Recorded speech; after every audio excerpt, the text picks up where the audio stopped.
Gokulam Signature Jewels.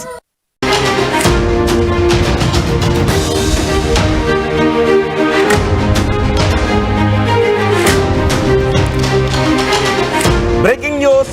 ఒక పక్క భారత్ పాకిస్తాన్ మధ్య ఉద్రిక్త వాతావరణం నెలకొని ఉంది. మరోవైపు కాశ్మీర్లో టెర్రర్ అటాక్ కి పాల్పడిన ఉగ్రవాదులను పట్టుకోవడానికి కూంబింగ్ కూడా అంతే వేగంగా కొనసాగుతుంది. అయితే ఇప్పుడు మరో టెర్రరిస్ట్ భారత బలగాలకు దొరికినట్టుగా తెలుస్తోంది. ఉగ్రవాదుల కోసం కాశ్మీర్ అంతా కూడా జల్లెడ పడుతుంది భారత బలగాలు. మరో టెర్రరిస్ట్ ఇంతియాజ్ అహ్మద్ మాగ్రేను మన బలగాలు అరెస్ట్ చేసినట్టుగా తెలుస్తోంది. కుల్గాం జిల్లాలో మన బలగాలు అదుపులోకి తీసుకున్నట్టుగా తెలుస్తోంది. టెర్రరిస్టులకు ఆహారం ఆశ్రయం ఇంతియాజ్ కల్పించినట్టుగా అనుమానాలు ఉన్నాయి. ఇప్పుడు ఇంతియాజ్ను పట్టుకున్న తర్వాత ఇంతియాజ్ అంగీకరించినట్టుగా కూడా తెలుస్తోంది. టాంగ్మార్గ్లో ఉగ్రవాదులు ఉన్నారు అని పోలీసులను నమ్మించాడు ఈ నిందితుడు. ఉగ్రవాదులను బయటకు రప్పిస్తానికి సాయం చేస్తాను అని ఇంతియాజ్ చెప్పాడు. టెర్రరిస్టుల ఆచూకీ కోసం ఇంతియాజ్ను పోలీసులు తీసుకుని వెళ్లారు.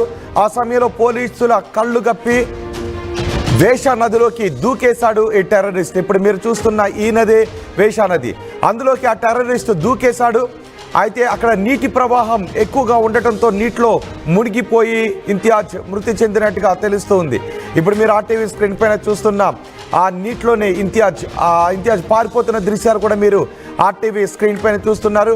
మన భద్రతా బలగాలకు ఇంతియాజ్ దొరికాడు. దొరికిన తర్వాత చాలా సమాచారాన్ని భద్రతా బలగాలు రాబట్టగలిగాయి. అయితే ఒక చోట ఉగ్రవాదులు ఉన్నారు అనే సమాచారం తనకు తెలుసు, వాళ్ళను చూపిస్తాను అని భద్రతా బలగాలను నమ్మించి తీసుకుని వెళ్ళాడు. అక్కడ ఉన్న ఒక నదిలోకి దూకి పారిపోయే ప్రయత్నం చేస్తాడు. ఆ దృశ్యాలను ఇప్పుడు మీరు ఆర్టీవీ స్క్రీన్ పైన చూస్తున్నారు. ఇప్పుడు ఉగ్రవాదుల ఫోటోలను కూడా మీరు చూస్తున్నారు. స్కెచెస్ వేసిన తర్వాత వీళ్ళని గుర్తించి ఆ ఫొటోస్ రిలీజ్ చేశారు. వీళ్ళు ఎక్కడ దాక్కున్నారో ఆ వివరాలు చెబుతాను అని ఇంతియాజ్ మన బలగాలను నమ్మించి తీసుకువెళ్ళాడు. వీళ్ళకి ఆహారం ఇతర అవసరాలు కూడా ఇతనే సమకూర్చినట్టుగా అంగీకరించాడు కూడా. కానీ ఇంతియాజ్ ఇప్పుడు నదిలోకి దూకి పారిపోయే ప్రయత్నం చేశాడు. నదీ ప్రవాహం ఎక్కువగా ఉండటంతో ఇంతియాజ్ చనిపోయినట్టుగా తెలుస్తోంది. మా ప్రతినిధి మధు ఉన్నారు పూర్తి సమాచారం అందించడానికి. మధు, ఇప్పుడు ఇంతియాజ్ నదిలోకి దూకి చనిపోయినట్టుగా తెలుస్తోంది. కానీ ఇంతియాజ్ దగ్గర నుంచి ఇప్పటికీ మన బలగాల దగ్గరకు కీలకమైన సమాచారమే వచ్చిందా? ఎగ్జాక్ట్లీ, అంటే అడవిలో దాక్కున్నటువంటి టెర్రరిస్టులకు ఆహారం తర్వాత ఇతరత్రకు సంబంధించిన సహాయం చేయడానికి వెళ్ళినట్టుగా తెలుస్తా ఉంది. నదిలో దూకి పారిపోవడం తర్వాత ముందుగా పోలీసులని అక్కడ ఉన్నటువంటి ఆర్మీ అధికారులని నమ్మించాడు. వారికి నేను సహాయం అందించాను, ఆహారం అందించాను, టెర్రరిస్టులకి ఆశ్రయం కూడా కల్పించాను అనేటువంటిది చెప్పి వీళ్ళందరినీ నమ్మించి మీకు చూపిస్తాను వాళ్ళు ఎక్కడున్నారో అంటూ వీళ్ళతో వెళ్ళాడు. చివరి ఆఖరిలో నమ్మించి నదిలో దూకి పారిపోయే ప్రయత్నం చేశాడు. దాంట్లో భాగంగా దాంట్లో కొట్టుకొని ఆ నదిలో కొట్టుకుపోయి మునిగిపోయాడు. సో ఈ సిచ్యువేషన్ మొదట కాస్త తప్పుడు ప్రచారం చేసినప్పటికీ తర్వాత చివరికి వీడియో రిలీజ్ చేయడంతో అసలు విషయం బయటపడింది. మొదటి నుంచి ఆర్మీ పైన భారత్ ప్రభుత్వం పైన ఏదో ఒక రూపంలో ప్రచారం చేసేటువంటి ఆరోపణలు చేసేటువంటి మెహబూబ్ ముఫ్తీ మళ్ళీ నిన్న కూడా అలాంటి స్టేట్మెంటే చేశారు. మొత్తానికి వీడియో రిలీజ్ అయిన తర్వాత అసలు విషయం బయటకు వచ్చింది. కావాలనే తనంతక తనే పోలీసుల నుంచి ఆర్మీ నుంచి దూరంగా వెళ్ళిపోవడానికి నదిలో దూకి పారిపోయినటువంటి వీడియో చాలా స్పష్టంగా కనిపిస్తా ఉంది. ఆ ప్రవాహంలో మునిగిపోయి చనిపోయాడు. ఇదంతా కూడా కెమెరాలో రికార్డ్ అయింది మొత్తానికి. అయితే మొదటి నుంచి చెప్తున్నట్టుగానే స్థానికంగా ఉన్నటువంటి వాళ్ళు టెర్రరిస్టులకు ఏ రకంగా సహాయం చేస్తా ఉన్నారు, ఆశ్రయం కల్పిస్తా ఉన్నారు, సమాచారం ఇచ్చారు అటాక్ చేయడానికి అనేటువంటిది మరొకసారి నిరూపితమైంది. సో అన్ని వీడియో ఆధారితంగా ప్రతి ఒక్కటి కూడా స్పష్టంగా బయటకు వస్తున్నటువంటి పరిస్థితి ఉంది.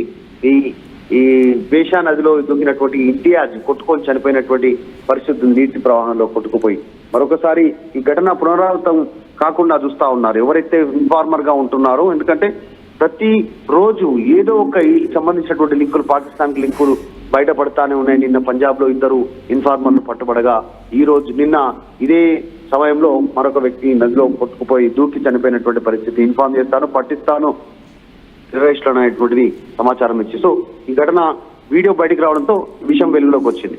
అయితే ఇంతియాజ్ దగ్గర నుంచి మన బలగాలు అతను పట్టుకుని విచారించినప్పుడు ఇంతియాజ్ దగ్గర నుంచి ధృవీకరించేటటువంటి ఎటువంటి విషయాలు వచ్చాయి? వాటి ఆధారంగా ఇప్పుడు ఇంతియాజ్ చనిపోయినప్పటికీ ఇప్పటికే తెలుసుకున్న వివరాల ఆధారంగా ఎవరైనా అదుపులోకి తీసుకునే అవకాశం ఉందా?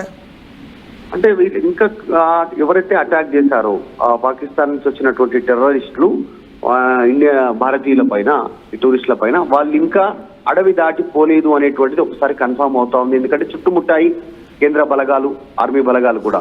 కానీ చాలా దట్టమైనటువంటి అడవి ప్రాంతం కావడము, ఎత్తైనటువంటి కొండలు ఉండడంతో అంత ఈజీగా ఆపరేషన్ కొనసాగే పరిస్థితి లేదు. ఇంకోటి దానిపైన పూర్తిగా పట్టుంది వాళ్ళ గతంలోనే దీనిపైన ఆ టెర్రరిస్టులకి. ముఖ్యంగా స్థానికులు సహాయం చేస్తా ఉన్నారు. ఇంకా ఇంత జరిగినా, ఇంత వేట మొదలు పెట్టినా కూడా వారికి ఆహారం అందుతుంది, ఆశ్రయం అందుతుంది, అన్ని రకాలుగా వారికి ఇంకా సమాచారం అందుతుంది, ఏం జరుగుతుంది. అసలు ఏంటి ఇంతియాజ్ యాక్టివిటీ ఏంటి స్థానికంగా? ఇంతియాజ్ స్థానికంగా 23 సంవత్సరాలకు సంబంధించినటువంటి యువకుడే టెర్రరిస్ట్ వైపు యాక్టివిటీ సాఫ్ట్ కార్నర్ ఉన్న వ్యక్తి. సో వారికి సహాయం చేస్తా ఉన్నారు. మరొక ఈయన కూడా ఆల్మోస్ట్ టెర్రరిస్ట్ భావాలు కలిగినటువంటి వ్యక్తి, టెర్రరిస్ట్ గానే పరిగణిస్తా ఉంది ఆర్మీ. అందులో భాగంగానే వారికి సహకారం అందిస్తా ఉన్నారు.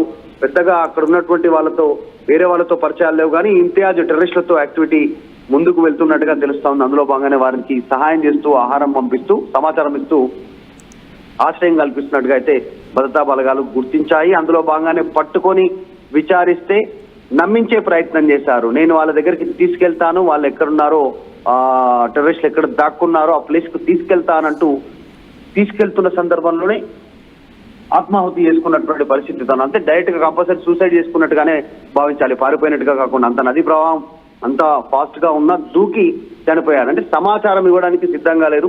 టెర్రరిస్ట్ మెంటాలిటీ అట్లాగా ఉంటది కాబట్టి ఆ రకంగా దూకి పారిపోయి ఆయన మరణించినటువంటి సంఘటన ఈ వీడియో ద్వారా వెలుగులోకి వచ్చింది. రైట్ మధు, టెర్రరిస్టులకు సహాయం చేస్తున్న ఒక వ్యక్తిని పోలీసులు మన బలగాలు అదుపులోకి తీసుకుని విచారిస్తే టెర్రరిస్టులకు అతను సహాయం చేస్తున్నట్టుగా అంగీకరించాడు. అడవిలో ఉన్నటువంటి టెర్రరిస్టులకు తను ఆహారాన్ని సప్లై చేస్తున్నట్టు, ఇతర అవసరాలను కూడా తను చేరవేస్తున్నట్టుగా అంగీకరించాడు. అయితే అతను ఎక్కడున్నాడో చూపిస్తాను, ఉగ్రవాదులు ఎక్కడున్నారో చూపిస్తాను అంటూ ఇంతియాజ్ 23 సంవత్సరాల వ్యక్తి ఇంతియాజ్ మన బలగాలను తీసుకుని వెళ్ళాడు. మన బలగాల నుంచి ఒక్కసారిగా తప్పించుకుని పారిపోయే ప్రయత్నం చేశాడు మార్గ మధ్యలో. ఇప్పుడు మీరు ఆర్టీవీ స్క్రీన్ పైన చూస్తున్న దృశ్యాలు అవే. మార్గ మధ్యంలో ఉన్న ఒక నది దగ్గరకు వచ్చిన తర్వాత ఆ నదిలోకి దూకి భద్రతా బలగాల నుంచి తప్పించుకుని పారిపోవాలి అని ఈ ఉగ్రవాదులకు సాయం చేస్తున్న ఇంతియాజ్ ప్రయత్నం చేశాడు. కానీ ఆ నదీ ప్రవాహం ఎక్కువగా ఉండటంతో, అది వేషా నది, ఆ నదీ ప్రవాహం ఎక్కువగా ఉండటంతో ఆ నదీ ప్రవాహంలో కొట్టుకుపోయి మరణించాడు. ఆ తర్వాత అతని శవాన్ని కూడా స్వాధీనం చేసుకున్నారు. కానీ కొన్ని అనుమానాలు కూడా వ్యక్తమయ్యాయి. ఆ ఇంతియాజ్ చనిపోయిన తర్వాత భద్రతా బలగాలు ఇంతియాజ్ ఏ విధంగా తప్పించుకుని పారిపోవాలి అని అనుకున్నాడు, ఏ విధంగా నదిలోకి దూకాడు, ఆ తర్వాత ఏ విధంగా కొట్టుకుపోయాడు అనే దృశ్యాలు కూడా, అక్కడ ప్రవాహం కూడా ఏ విధంగా ఎంత ఎక్కువగా ఉంది అనే దృశ్యాలు కూడా రిలీజ్ చేశారు. ఇప్పుడు ఇంతియాజ్ మృతదేహాన్ని స్వాధీనం చేసుకున్నారు. కానీ ఇంతియాజ్ దగ్గర నుంచి చాలా కీలకమైన సమాచారాన్ని మన భద్రతా బలగాలు రాబట్టినట్టుగా తెలుస్తోంది. ఇప్పటికీ ఉగ్రవాదులు ఆ అటవీ ప్రాంతంలోనే ఉన్నారు. ఇంతియాజ్ చనిపోయినప్పటికీ ఇంతియాజ్ ద్వారా తెలుసుకున్న సమాచారంతో ఇంకా కూంబింగ్ను ఉధృతం చేస్తున్నారు. ఏ క్షణమైనా కాశ్మీర్లో మారణహోమాన్ని సృష్టించిన ఈ 4 ఉగ్రవాదులను మన భద్రతా బలగాలు పట్టుకుని మట్టుబెట్టే అవకాశం కనిపిస్తోంది.